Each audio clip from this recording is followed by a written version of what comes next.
السلام علیکم ورحمت الله وبرکاتہ.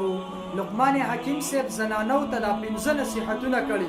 وی کو چرته دا زنانه وي چې زه د ټول عمر خوشاله وي، نو وی دا د دې اصل مین مقصد دا دی که د زنانه وي چې زه ټول عمر د زه خوشاله وي، نو دې ته ووایه چې ته دا صدقه جاري ساته، صدقه ته مه پرېږده.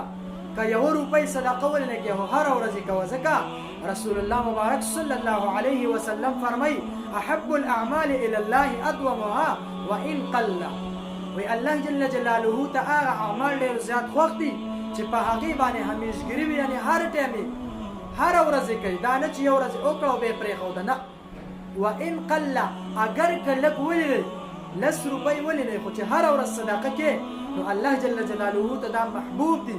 نو که دا زنانه وایي چې زه د ټول عمر خوشحاله اوسم، نو دا د صدقه جاري ساتي.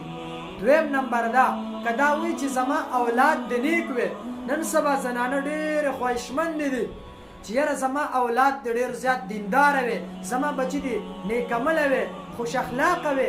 نو وایي د دې لپاره نصیحت دا دی زما د طرفه. لقمان حکیم صاحب فرمایي وایي چې د خپل خاوند نه د رزق حلال تقاضا کوه. خپل خاوند ته وایه چې ما له رزق حلال رزق زما کور ته راوړه، نو بیا به ستا بچی څه وي؟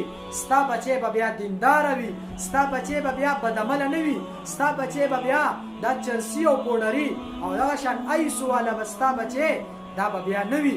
او که ته وې چې زه د خاوند په کور کې خوشحاله اوسم، دا نصیحت هم ځان سره وساته.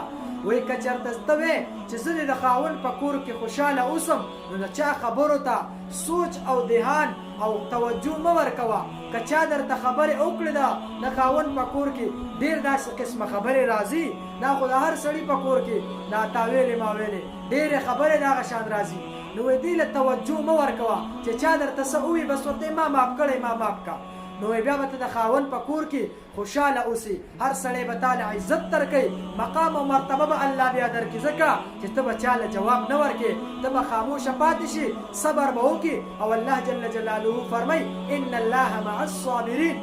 وی الله جل جلاله دا د صبر کوونکو سره دی. نو بیا به ته خوشحاله د خاوند په کور کې به خوشحاله.